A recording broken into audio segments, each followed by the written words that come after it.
Welcome back to common man reviews. ఈరోజు మనం బజే వాయు వేగం అదే మన హీరో కార్తికేయ నటించిన బజే వాయు వేగం మూవీ గురించి మాట్లాడుకుందాం. కథలోకి వచ్చేసరికి హీరో వాళ్ళ ఫాదర్ ఒక హెల్త్ ఇష్యూతో బాధపడుతుంటాడు. సో అతనికి ఆపరేషన్ చేయాల్సి వస్తుంది. వాళ్ళ ఫాదర్ ని రక్షించుకోవడానికి మన హీరో తన brother Happy Days fame Tyson ఏ విధంగా వాళ్ళ యొక్క లైఫ్ ని వాళ్ళ యొక్క కెరియర్స్ ని సాక్రిఫైస్ చేశారు, వాళ్ళ నాన్నగారిని కాపాడుకునే ప్రాసెస్ లో వాళ్ళు ఒక పని చేస్తారు. అది ఎంతవరకు దారి తీసింది, ప్రాబ్లమ్ ని ఎలా ఓవర్కమ్ చేసుకుంటూ వచ్చారు అనేది ఈ మూవీలో మెయిన్ కాన్సెప్ట్. ఈ ప్రాసెస్ లో వీళ్ళు ఒక పెద్ద స్కామ్ ను కూడా బయట పెడతారు. అది మూవీకి ఎక్స్ట్రాడినరీ థింగ్ అనే చెప్పొచ్చు. ఈ మూవీలో నాకు బాగా నచ్చిన సీన్ ఏంటి అంటే ఇంటర్వెల్ బ్యాంగ్ అండి. మూవీ స్క్రీన్ ప్లే వచ్చేసరికి చాలా గ్రిప్పింగ్ అనిపించింది. ఇక్కడ కూడా ఆడియన్స్ ని డీవియేట్ అవనివ్వకుండా ఆ కాన్సెప్ట్ రిలేటెడ్ గానే తీసుకెళ్లారు. బజే వాయు వేగం అని మూవీకి పెట్టిన పేరుకి ఆ స్టోరీకి కరెక్ట్ యాప్ట్ అని నా వరకు అనిపించింది. విలన్ రవిశంకర్ కావచ్చు, హీరోతో పాటు నువ్వా నేనా అనే విధంగానే స్టోరీ మొత్తం కూడా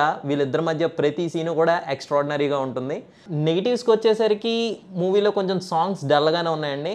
సో సాంగ్స్ కొంచెం బాగుంటే ఇంకా మూవీ బాగుండేమో అనిపించింది. అండ్ ఓవరాల్గా మూవీకి వచ్చేసరికి ఫాదర్ ఎమోషన్ అయితే మాత్రం చాలా ఎక్స్ట్రాడినరీగా క్యారీ చేశారు. అండ్ మోర్ ఓవర్ ఈ మూవీలో మాట్లాడుకోవాల్సిన ఇంకొక వ్యక్తి ఎవరంటే మన తనికెళ్ళ భరణి గారు.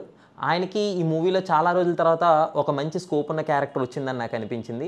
లేకపోతే మన హీరోయిన్ ఐశ్వర్య మీనన్ మూవీలో చాలా తక్కువ సమయం మాత్రమే కనిపించారండి. కానీ ఆ కనిపించిన ఆ ఒకటి రెండు సీన్స్లో కూడా తను చాలా బాగా యాక్ట్ చేసింది. మేబీ కథకి అంతకన్నా మోర్ ఇంపార్టెన్స్ అవసరం లేదనుకున్నారేమో, హీరోయిన్ ఎక్కువగా ప్రొజెక్ట్ చేయలేదేమో అని నాకు అనిపించింది. ఓవరాల్గా ఇది చాలా వర్త్ వాచింగ్ మూవీ అని చెప్పొచ్చండి.